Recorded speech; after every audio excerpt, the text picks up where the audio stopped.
Bonjour à tous, bonjour à toutes ou bonsoir, j'enregistre, il est minuit passé. Promis une vidéo qui va nous emmener au XVIIIe siècle à Vienne et à Salzbourg. Je vais vous parler ce soir de Wolfgang Amadeus Mozart. Donc je voulais faire un tirage sur Mozart, qui est un compositeur de génie que j'aime beaucoup. Alors j'ai mis une petite musique, j'ai changé le tapis aussi. J'ai investi dans un nouveau tapis, je vais vous montrer d'ailleurs, il est joli, hein. C'est un arbre magique. Ça change un petit peu des étoiles. Je vais revenir aux racines de l'arbre. Ça fait très 18e siècle, enfin un peu, hein. C'est pas du taffetas non plus, mais bon. Donc Mozart, j'ai réussi, avec grand peine, j'ai des soucis avec mon imprimante en ce moment, à imprimer son thème. Donc j'ai réussi à l'avoir. Alors, on va faire un tirage de cartes après sur Mozart. Euh, je vais commencer dans l'ordre, parce que c'est pas toujours facile d'expliquer le thème d'une personnalité de cet acabit. Mais en même temps, ça restait un humain, évidemment. Alors, qu'est-ce qu'il avait, ce monsieur Mozart, ce Wolfgang? Alors, il était Soleil Verseau, conjoint à Mercure. Le Verseau, donc, est conjoint à Saturne, pardon. Conjoint à Saturne, tout ça en maison 5. Donc, il avait un amas, en fait, Soleil, Mercure, l'intelligence créative, innovante, qui va vers la nouveauté et le progrès. Donc pour sa musique, elle est dans le sens du progrès Verseau. Donc il a tout ça en maison 5, qui est la maison de la créativité. Donc, son maître ascendant, il était ascendant vierge. Donc je vais vous montrer son thème. Après, j'ai pas les couleurs hein, sur AstroThème, c'est en noir et blanc. Hein. L'ascendant, c'est ici. Hein. Ascendant vierge, personnalité, ascendant vierge. Alors, si vous êtes ascendant vierge, Mercure est important. L'intelligence, la compréhension, l'analyse. Mercure, c'est tout ce qui est l'intelligence, les frères et sœurs, les petits déplacements. Dans le mode vierge, ça veut dire un ascendant vierge que la personne doit être au top.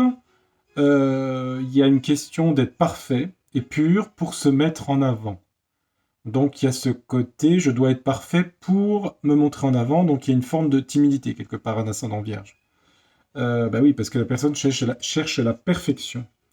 Donc là où s'est révélé Mozart, c'est dans la maison 5. La maison 5, c'est la maison du lion, c'est la maison de la créativité, des jeux, des loisirs, de l'expression personnelle, et aussi des enfants et de l'éducation des enfants. Donc, avec ce thème, Saturne, Soleil, Mercure. Évidemment, il y a un sens de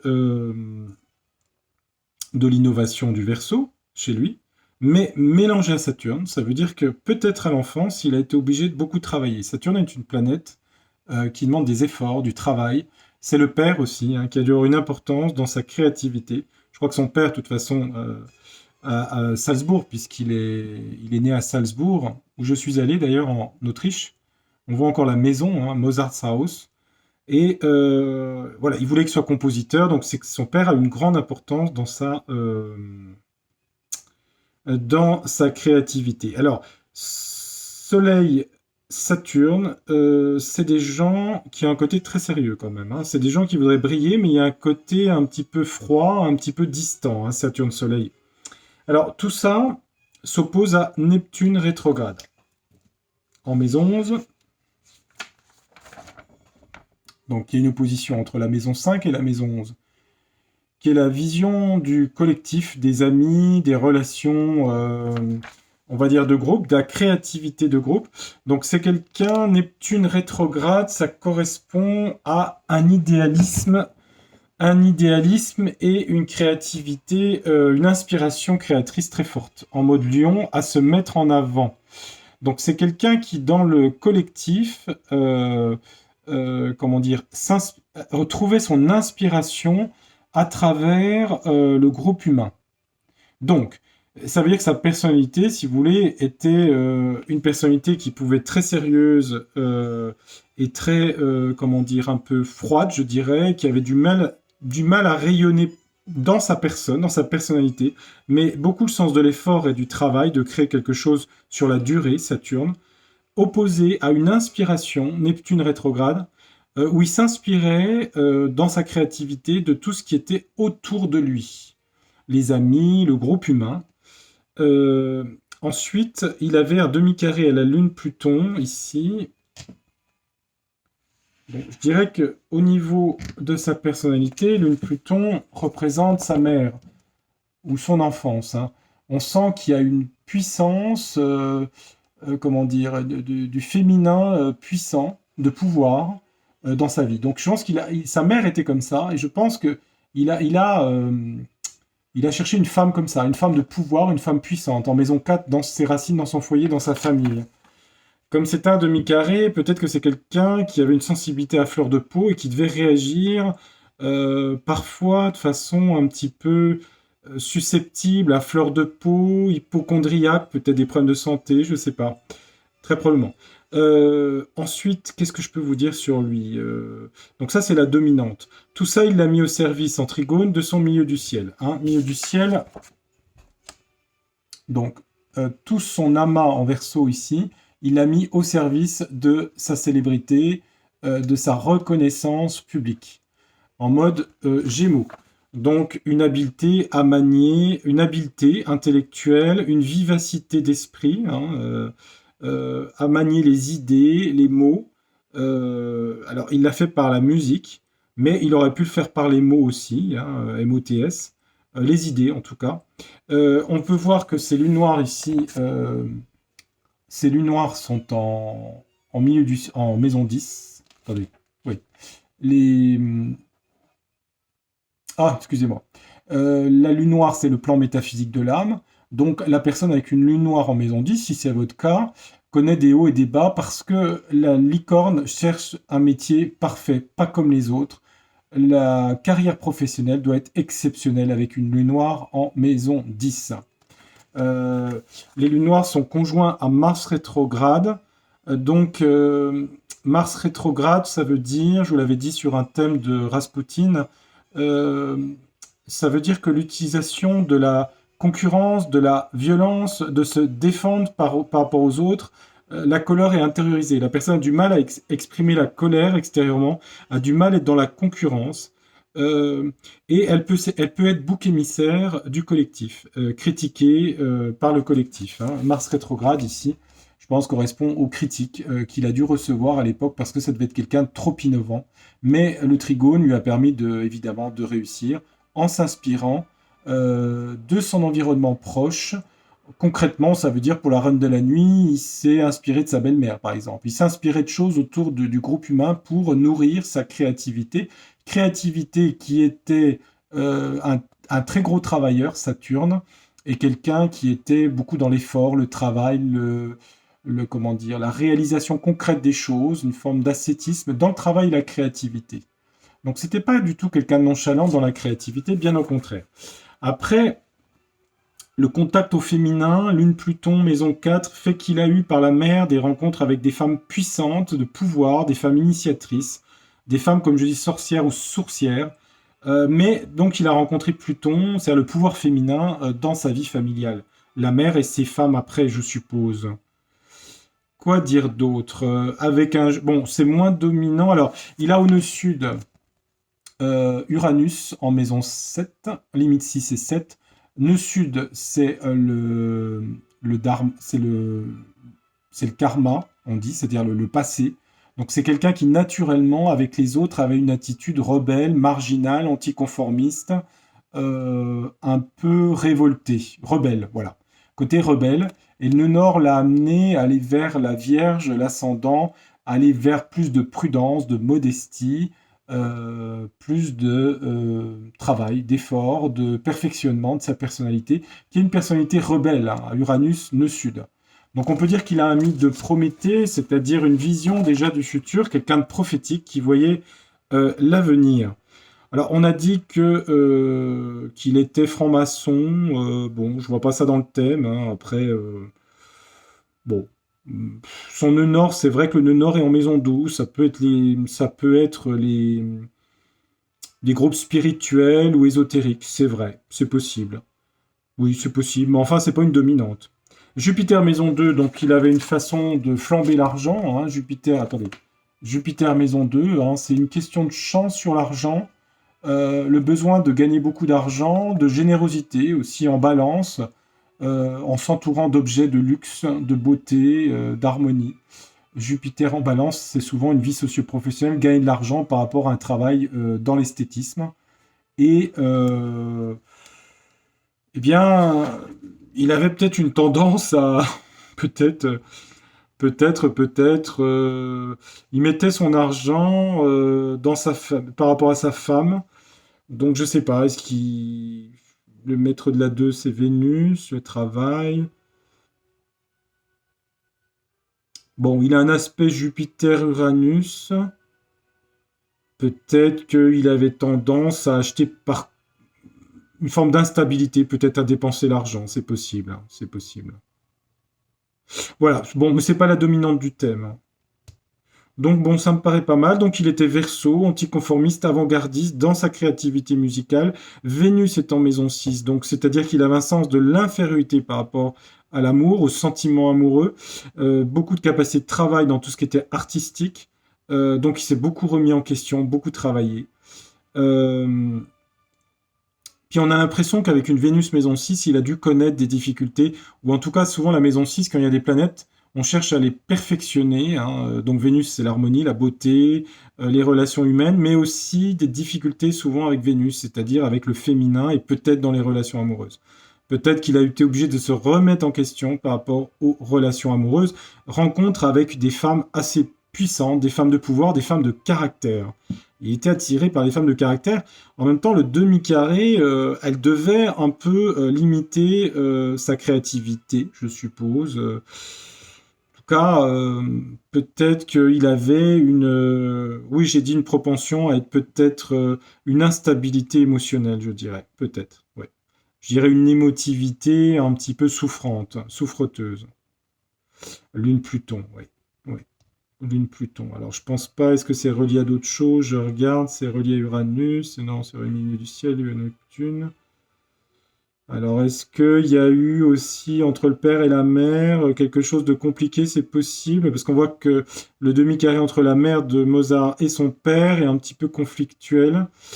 Un demi-carré, c'est des obstacles, peut-être entre les parents, je sais pas. Peut-être au niveau sentiment amoureux. Maison 5, maison 4. Donc peut-être qu'il a revécu au sein de ses relations amoureuses, peut-être la tension entre son père et sa mère, c'est possible.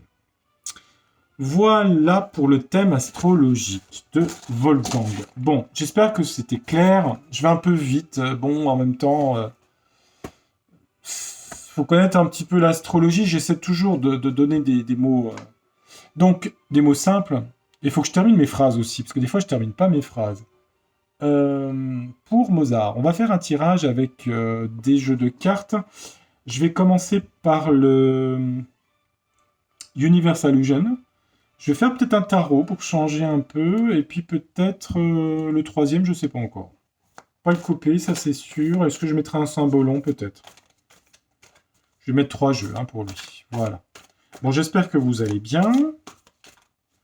Qu'est-ce que je voulais dire par rapport à mes tirages anciens? Parce que je vais bien faire un petit peu parfois de retour en arrière. Oui, ce que je disais souvent dans les jeux de cartes, ce que je voyais depuis le mois de janvier, enfin l'année dernière, on voyait beaucoup l'armée en fait. Et je me suis dit, en fait, oui, c'était ce qui se passe à l'Est, en fait, hein, tout l'armée, toutes ces choses-là. Donc, quand vous voyez les cartes armées qui sortent, pensez à l'Est, hein, c'est ça que ça veut dire, hein. Parce que c'est vrai qu'à un moment, les gens se sont dit, bon, c'est en France et tout. Oui, ça concerne quand même la France, hein. Mais analysez un petit peu tout ça par rapport à ça, vous verrez. Ça a une implication sur beaucoup de choses. Allez, je me concentre sur Wolfgang, parce que on va laisser l'Est là où est l'Est. Bien que par rapport à ici, il est né à l'Est, hein. À Salzbourg. Allez, qu'est-ce que les cartes peuvent me dire? Je suis curieux de savoir. Je suis curieux. Je suis pas Gémeaux, mais je suis curieux comme une pie. Alors, qu'est-ce que ça dit, ce jeu de cartes, comme dirait Chantal là-dessous? Alors, ce jeu de cartes, qu'est-ce qu'il nous dit? Une Véranda Akena? Oh, qu'est-ce qu'elle est jolie, cette carte. C'était quelqu'un qui était éveillé à son imaginaire. C'est une carte de l'imaginaire qui parle de la sensibilité, vous voyez. Sensibilité parce qu'on voit la lune, la pleine lune, et on voit, c'est beau, on dirait un ballet presque, hein. Il avait un imaginaire extraordinaire, hein, quand même, Mozart, hein. Une mise en scène de sa musique incroyable. C'est beau cette carte, hein. Ah ouais, c'est très beau. J'ai sa musique à côté, en plus. C'est quelqu'un qui était dans la... Ah, je sais pas, il a eu des enfants, hein, je crois, hein. C'est quelqu'un qui était joyeux quand même, hein. Bah oui, hein. Il devait être un père autoritaire s'il a eu des enfants, je crois, avec Saturne Maison 5, je pense, hein. Mais il était un mélange de choses, hein. Il était anticonformiste, rebelle, et en même temps conformiste pour certaines choses. Il voulait gagner beaucoup d'argent, bah oui, il avait besoin. Parce qu'il aimait ce qui était beau. Bah oui, il aimait la beauté. Mais je crois que j'avais vu le film Wolfgang Amadeus, là, il est mort quasiment dans l'anonymat le plus complet. Je crois qu'on sait même pas où est sa tombe à Vienne, je crois.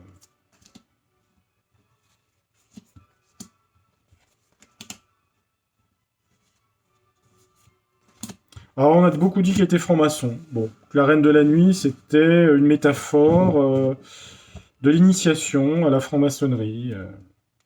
Bon, c'est possible, hein. Le nœud nord est en douce, c'est possible, c'est possible. Mais bon, je suis pas sûr que c'était vraiment son... Il trouvait que c'était nouveau, je pense. Mythe de Prométhée, c'est le mythe du progrès. Hmm. C'est des gens qui sont beaucoup dans la créativité intellectuelle, la créativité, qui ont plus de mal avec le corps, avec les sentiments, la sensualité. Mars est rétrograde hein, chez lui, hein. Souvent des hommes qui ont des blocages au niveau du désir. C'est bizarre d'ailleurs, hein. En même temps, ça touche la lune noire. Donc ça devait être mélangé aussi, ça, va décidément. Alors, c'est quelqu'un... Alors, on a un téléphone, hein. C'est joli parce que le tissu, ça fait penser au XVIIIe siècle, hein. Vous savez, les tissus comme ça, en bande, comme ça. Vous regarderez sur Madame du Barry, c'est elle qui avait lancé cette mode des robes à stripe en anglais, à bandes, des bandes verticales comme ça. C'est un homme qui communiquait beaucoup. Alors, communication, un téléphone, on est d'accord, un 18e siècle. Donc, c'est quelqu'un qui avait besoin de beaucoup communiquer, beaucoup échanger, beaucoup communiquer. Alors, on voit que il avait beaucoup de rêves avec la montgolfière, c'est l'air, hein, la communication, l'air et tout, mais que il avait toujours cette contrainte, ce poids de l'encre qui le stabilisait au sol, hein. C'est Saturne-Soleil, ça, hein. Donc de la créativité, mais toujours le sens du réalisme, de la stabilité, et sûrement un sens de l'effort et du travail très fort. Je sais pas si le film le met en avant, on a l'impression qu'il est un peu loufoque. Moi, dans son thème, je le vois beaucoup plus sérieux dans la créativité, dans le travail. Alors, on a un passage ici. Alors, passage, pourquoi un passage? C'est un passage piéton, c'est un passage. Pourquoi un passage pour lui? Je vois pas. Traversée. Je regarde, hein. Donc, il communiquait. On sent qu'il était comme ancré, même. Il était à la fois dans la terre et le ciel. C'est-à-dire à la fois l'inspiration créatrice et en même temps la stabilité, le côté terre, le côté stabilité. Il avait besoin, alors traverser. Moi, je dirais que peut-être ça veut dire il y a deux personnes ici. Il avait besoin d'être à deux pour le stimuler dans son désir d'avancer. Il avait besoin d'être avec une personne pour lui permettre de traverser, donc d'avancer dans la vie. Il avait besoin d'être avec quelqu'un pour avancer. Alors là, j'ai jamais eu cette carte, hein. C'est le puzzle. Alors c'est l'image de soi. Euh,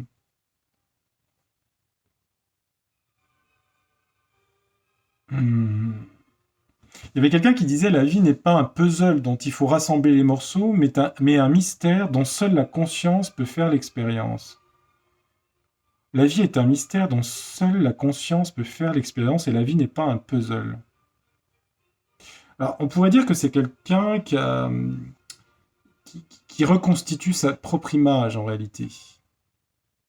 Parce qu'on voit une personne qui reconstitue son portrait. Alors, est-ce que ça veut dire que on a fait du portrait de Mozart un portrait, euh, comment dire, on n'a pas la totalité de sa personnalité. C'est-à-dire qu'on a voulu recomposer l'histoire, sa personnalité, mais il manque des pièces en fait. Il manque des pièces. Bah, peut-être que ce que je vous ai dit sur le thème astrologique est intéressant, hein, le fait qu'il était beaucoup plus sérieux que ce qu'on dit. Il y a des pièces qui manquent par rapport à ce qu'on a dit de lui. Bon, bah là, on a une femme ici, hein, ça peut être sa femme. Bon, lune Pluton, ça peut être des femmes, alors on va dire, comment on va dire ça poliment, des femmes sensuelles, des femmes sensuelles. Bon, bah écoutez, il y a quand même, il avait Mars rétrograde, mais enfin dans le professionnel, hein, après des femmes, oui, des femmes sensuelles. On voit que c'est quelqu'un qui avait besoin de s'élever hein, au niveau de la hiérarchie sociale. Lune noire en maison 10. Donc il avait besoin, évidemment, son rêve d'âme, c'était de réussir sa carrière et d'être réputé célèbre. Voilà, d'être célèbre. Ici, on voit que le sablier, le temps était compté pour lui. La clepsydre, le temps. Hein. Je ne sais pas s'il a... Oui, il est dans ce sens-là. Ça veut toujours dire, cette carte, dans un tirage, que les gens ont souvent eu des vies courtes, en fait. Hein. Ils étaient pressés par le temps pour réussir ce qu'ils avaient à faire. Et oui, le temps est un facteur de limitation, c'est Saturne, le temps. Hein. Alors bon, cette carte, c'est soit le repos au bord de la mer, c'est-à-dire se reposer, regarder, être épuisé. On dirait quelqu'un d'épuisé, hein, ceci dit. Hein. Quelqu'un qui rêve, quelqu'un... Alors, c'est pas... Cette carte-là, je l'avais vue sur un tirage. On dirait quelqu'un de mort, en fait, quoi. On dirait quelqu'un d'épuisé. Alors, c'est peut-être quelqu'un qui se repose aussi, en bord de la mer.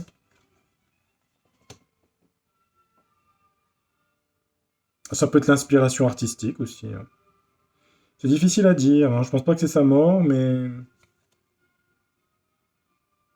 Et c'est quelqu'un qui faisait attention à tout ce qui était autour de lui, et aux gestes et aux gestes de la vie quotidienne autour de lui. Hein. On voit une femme qui met du linge à sa fenêtre en Italie, mais c'est quelqu'un qui avait le sens théâtral de la vie. Il avait le sens de mettre sur scène et de créer des choses par rapport aux, aux gens de la vie quotidienne. Voilà. Donc il a dû s'inspirer dans ses personnages de gens qu'il avait rencontrés dans sa vie. C'est comme ça que j'interprète. Hein. Celle-là, je sais pas. Est-ce que s'il était épuisé, est-ce que c'est quelqu'un qui avait besoin de s'isoler à des moments pour se reposer parce qu'il était fatigué Euh, Si je regarde plus près, parce que j'aime bien, vous savez, les détails, hein, je suis pas vierge, mais je regarde. C'est vrai qu'on voit la personne, parce que j'essaie d'analyser un peu plus profond. Hein. On voit quelqu'un qui, comme Napoléon, se touche au niveau de l'hypocondre gauche. Ça, c'est le soignant qui parle. L'hypocondre gauche, c'est sous les côtes à gauche. Sous les côtes à gauche, ça correspond au pancréas, à la rate. Alors, est-ce que c'est quelqu'un qui... Souvent, les créatifs ont des problèmes de pancréas, souvent. Il y a une productivité énorme au niveau pancréatique. Enfin, en symboliste, le pancréas, qui veut dire tout en chair, représente la créativité. Alors, j'ai pas regardé de quoi il était mort. Je suis pas sûr que c'est lié au pancréas ou au diabète, mais est-ce qu'il avait un problème de pancréatite ou pancréas ou rate? Je sais pas. La rate, ça peut être l'immunité, je sais pas. Avec une Vénus maison 6, il peut y avoir des problèmes hormonaux, glandulaires. Vénus maison 6, ça peut être aussi des problèmes de maladies vénériennes aussi. Je sais pas. Oui, parce qu'on est sous la femme ici. Enfin bref, je sais pas. C'est sûrement un truc lié à sa santé, ça. Voilà. On n'a fait pas une image... il manque des pièces au puzzle de Mozart. Il y a encore des choses mystérieuses sur lui. Il voulait ascensionner, il s'inspirait de la vie quotidienne. Le temps lui était compté. Il avait besoin de l'autre pour traverser, avancer dans la vie. Il était à la fois la tête dans les étoiles, mais quand même stable. Il avait besoin de communiquer, de parler. Enfin, par lettres. Bah d'ailleurs, tiens, la carte du dos du deck, comme on dit, c'est celle-là. C'est la signature ici. Il imposait sa signature ici. Hein, c'était la carte qu'il y avait là. Alors, ensuite, ce que je vais faire, je vais mettre pour lui un tarot. On va mettre un tarot un petit peu baroque hein, pour lui. Hein. On va faire du baroque. Ah oui. On va mettre celui-là. Il s'appelle le tarot encore, avec un E. On va mettre 9 cartes, puis après je finirai avec le symbolon. Puis après j'aurai terminé pour Wolfgang. Oh bah j'arrive pas à le dire ce soir. Wolfgang Amadeus Mozart. Arzo.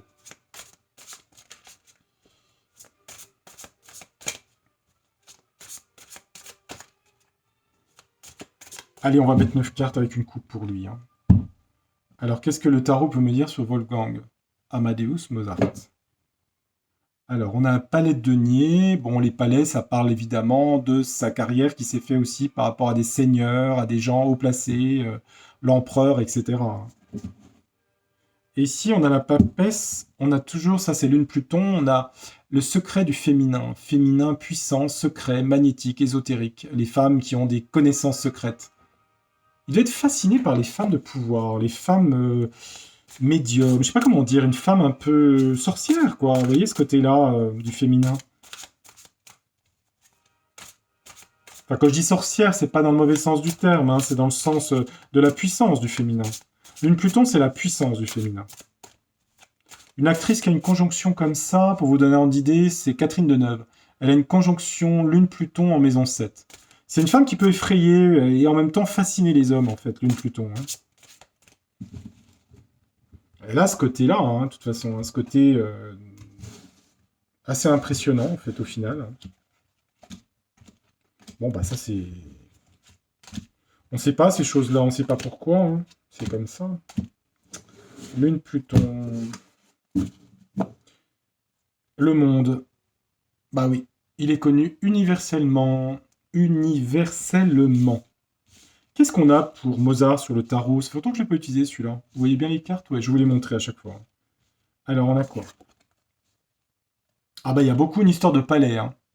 Bah, il a dû aller beaucoup dans des palais. Il était à la Versailles. Il avait joué sous Louis XV et Marie Leczinska.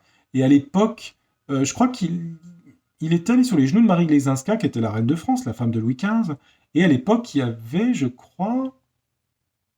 Je me demande si la petite Marie-Antoinette, il l'a rencontrée à ce moment-là. Mais je crois qu'il me semble qu'il a rencontré Marie-Antoinette enfant, il me semble. Je crois. Hein. Oui, oui, j'avais lu ça. Deux d'épée, c'est des gens qui sont dans une impasse de quelque chose, qui ont du mal à savoir où ils vont. Donc il avait peut-être des... On a un cavalier de coupe.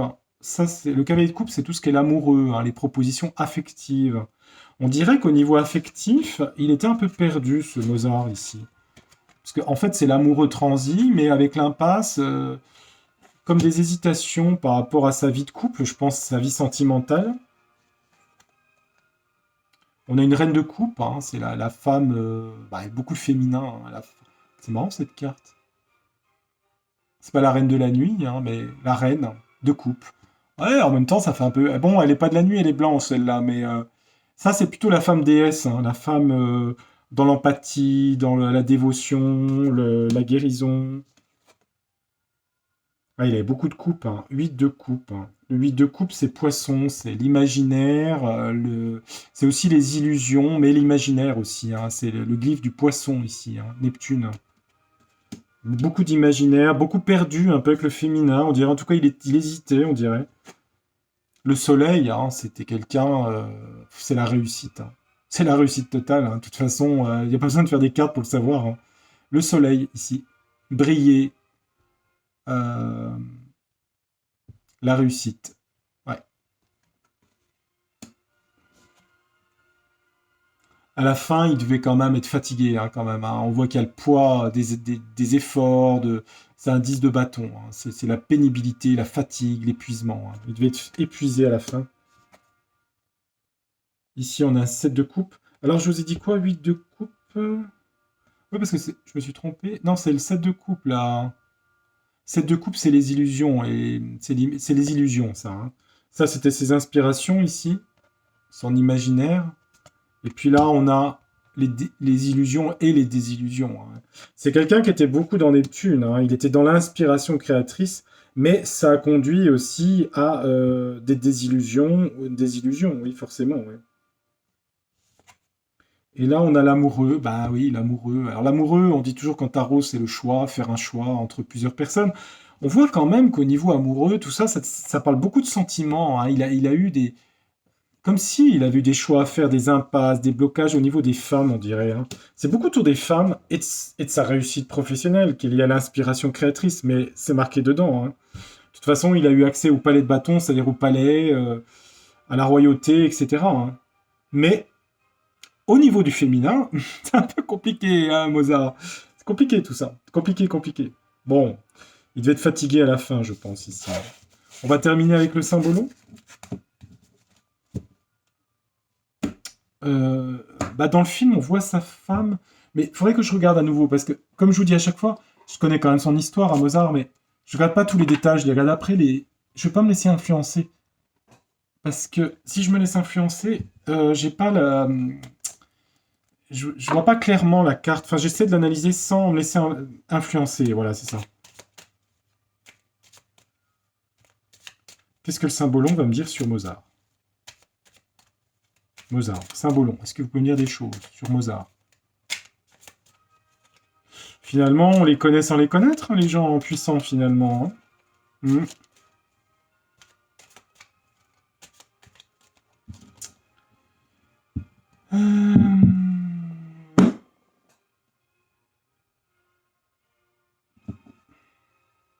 Bon, bah, ça parle d'Eros, d'amour. Hein.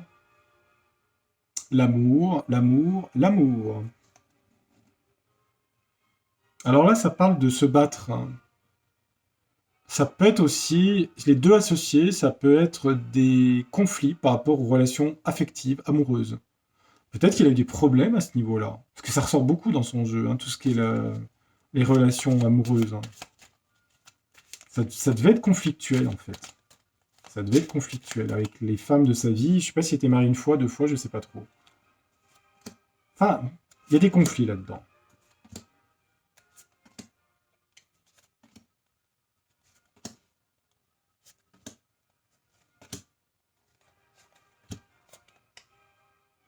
J'ai sorti une surnuméraire, le fou ici. Hein. Celui qui part sur les routes en prenant des risques. Le fou, c'est Uranus. Hein. C'est le marginal, le rebelle, l'original, le révolté aussi. Hein. Une partie de révolte hein, chez Mozart. Hein. Le roi malade. Alors peut-être que c'est quelqu'un qui avait des problèmes de santé. Le roi malade, c'est possible, à moins que ce soit... Bon, c'est quelqu'un qui a des problèmes de santé, ok. Là, ça parle de prison. Peut-être qu'il a été bloqué dans sa vie par rapport à son côté rebelle, en tout cas. Il est peut-être pas allé jusqu'en prison, mais il a peut-être son côté fou, c'est-à-dire trop innovant, elle a peut-être bloqué un petit peu, quoi. Ici, on a la blessure de l'innocence, ici. Je regarde la carte parce que on a une blessure de l'innocence. Les licornes. La licorne, dans son thème, c'est la lune noire. Elle représente son désir d'absolue réussite professionnelle. Donc ça veut dire qu'avec Mars rétrograde, vous voyez, c'est intéressant la carte quand on fait de l'astrologie, parce que la lune noire en maison 10, c'est son absolu d'âme. C'est un métier, une carrière parfaite, pure. Il a été, par Mars rétrograde, il a subi des attaques par rapport à sa créativité. Mars rétrograde en maison 10, c'est être bouc émissaire du collectif. Donc c'est exactement la conjonction lune noire, Mars rétrograde. C'est dingue hein, quand même. Hein. Alors là, on a quand même l'érétisme. Hein. Alors, ça peut correspondre peut-être au groupe, ça va pas jusqu'à la magie noire, mais ça peut correspondre peut-être, il est peut-être allé en effet dans des groupes francs-maçons. C'est possible. Après, quand je vois la carte là, je me dis c'est possible que, bah, apparemment les cartes ont l'air de le dire. Alors ça va pas jusqu'à la messe noire, on est d'accord, mais bon, des groupes occultes, on va dire. Hein. En tout cas, ça devait l'intéresser. On a le couple, à nouveau l'éros, hein, l'éros, l'amour, Cupidon, etc., relation homme-femme. Ici, on a l'imaginaire, ici, hein, quelqu'un qui était dans du travail, qui était beaucoup dans une bulle d'imaginaire. Oui, bah oui. Hein. La pénibilité, à nouveau. L'effort, toujours monter la montagne, beaucoup d'efforts, de travail. Ça, c'est Saturne, Soleil. Le côté travail, effort, pour aller en haut de la montagne, c'est-à-dire réussir son œuvre de création. Il y a eu une séparation, une division avec une femme. Mais ça, on voit qu'il y a eu des conflits avec le féminin dans son... Il y a eu des trucs violents au niveau du féminin dans son thème. Hein. Et à la fin, on a le maître et l'élève. La discipline, le père et Mozart. Ça, c'est le père de Mozart, ça, c'est le petit Mozart ici. Son père a été très important par rapport à lui. Ouais, c'est marrant, hein, les cartes. Hein. Ouais, c'est le père et le fils. Bah écoutez, je crois que le mieux, c'est la carte là qui résume Mozart. C'est le fou, celui qui met son ego dans son baluchon et qui, avec son côté marginal rebelle, prend le chemin de la vie et d'une façon, malgré la colère du ciel ici, à mon avis, il devait exciter les colères et les violences. autour de lui dans la vie professionnelle. Donc le film le mettait en avant, mais je pense que c'est vrai. Bah il avançait. Et puis il en avait rien à fiche. Voilà. C'est Uranus, hein. C'est le fou du roi. Uranus, c'est le fou du roi. Voilà pour ce tirage de cartes sur Wolfgang Amadeus Mozart avec la musique de Mozart. Bon, je me suis pas habillé style 18e siècle, j'ai mis un t-shirt 21e siècle. J'ai pas de vêtements du 18e siècle. Voilà, j'espère que ce tirage vous a intéressé. Je vous ai mis récemment celui de Rasputin. Le prochain tirage, ce sera une autre ambiance, ça sera sur Marilyn Monroe. Puis j'ai trouvé bizarre parce que je voulais faire Madonna, j'étais dans les M là. Donc j'ai fait Mozart, Marilyn, Madonna. Alors franchement, ça n'a rien à voir. Si, il y a un point commun entre Mozart et Madonna, la musique. On pense qu'on veut de la musique de Madonna, mais enfin bon. Marilyn Monroe, Madonna s'est beaucoup inspirée de Marilyn Monroe. Au niveau des... Elle s'est beaucoup travestie en Marilyn Monroe. Voilà. Alors, je sais pas pourquoi, j'ai pensé ça après, je dis, tiens, c'est marrant, il y a des points communs. Mais, bon, après, ça s'arrête là, hein, la comparaison. Hein. Madonna n'est pas Mozart non plus. Hein. Mais bon, c'est intéressant de faire des choses éclectiques pour... D'abord, sur les thèmes astrologiques, ça vous montre un peu les énergies astrologiques, voir un petit peu la différence de tempérament entre les gens. Et puis, ça permet d'être observateur des choses, hein, d'être moins dans le jugement. Voilà, je vous souhaite une très belle soirée. Je ne sais pas quand je vous mettrai la vidéo en ligne. Je vous remercie toujours infiniment de votre fidélité et puis de vos commentaires. Je les valide toujours, hein, même si je le fais 2 jours après, parce que j'ai pas toujours le temps avec le travail.